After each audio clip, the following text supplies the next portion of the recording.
মঙ্গল নিয়ে চিন্তা ভাবনা আর মঙ্গলে বসতি স্থাপনের স্বপ্ন মানুষের অনেক পুরনো। অনেক আগে বিজ্ঞানী মহলের কেউ কেউ দাবি করতেন মঙ্গলে আছে প্রবহমান এক মহানদী, মঙ্গলে বুদ্ধিমান প্রাণী আছে। এই ধারণায় অনেক সায়েন্স ফিকশন লেখা হয়েছে সিনেমাও। তবে মঙ্গল নিয়ে নতুন চিন্তা ভাবনা আর গবেষণা থেমে নেই। পাথফাইন্ডার মঙ্গলে নেমেছে অনেক বছর হয়ে গেছে। মঙ্গল নিয়ে জানা গেছে নিত্য নতুন তথ্য। তারই আলোকে গড়ে উঠেছে বাস্তব ভিত্তিক নয়া ধ্যান ধারণা। সর্বশেষ হলিউডি মুভি মার্শিয়ানে দেখানো হয়েছে আলো ফলছে মঙ্গলের মাটিতে। ছবির গল্পে দেখা যায় মঙ্গল অভিযানে গিয়ে গ্রহটির প্রবল ঝড়ের মুখে পড়ে নায়ক মার্ক ওয়ার্টনি। তাকে সেখানে ফেলে চলে আসে সঙ্গী নভোচারীরা। তিনি নিজের বেঁচে থাকার তাগিদে সেখানে আলুর চাষ করেন বিশেষ পদ্ধতিতে।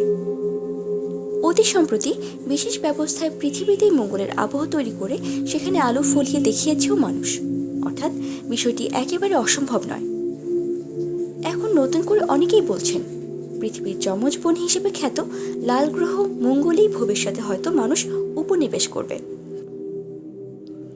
এদিকে ইউরোপ, আমেরিকা, রাশিয়া, চীন, ভারতের মতো মধ্যপ্রাচ্যের ধনী দেশ আরব আমিরাতও চিন্তা করছে মঙ্গল অভিযান আয়োজনের।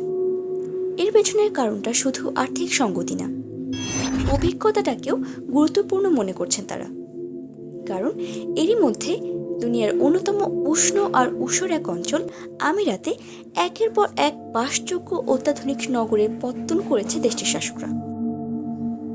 তাদের যুক্তি হচ্ছে মঙ্গলের আবহাওয়া অনেকটাই তাদের দেশের সঙ্গে তুলনীয়, তাই তারা উচ্চাভিলাষী এক মিশন হাতে নিয়েছে।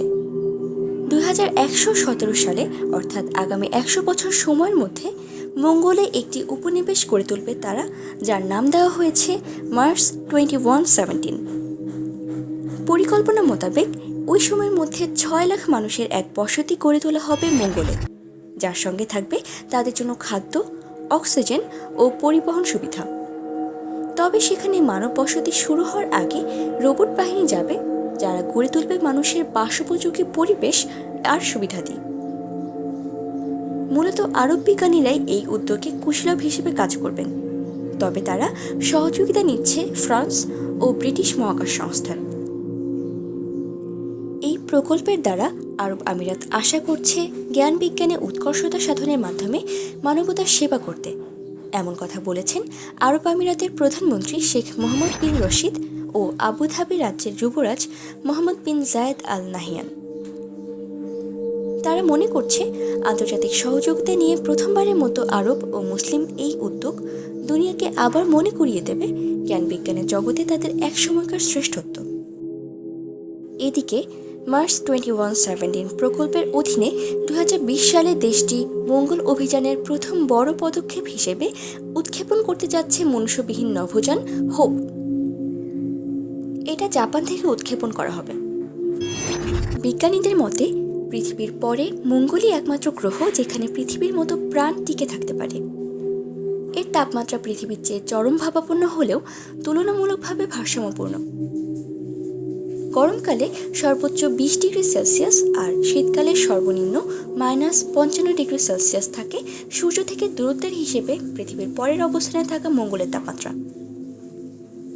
তবে আরবের মুসলমানদের মঙ্গল প্রকল্প যদি সফল হয়ও, তবে তা দেখে যাওয়ার ভাগ্য এখনকার অর্থাৎ আমার কিংবা আপনার ভাগ্যে হবে কিনা তা বলা মুশকিল।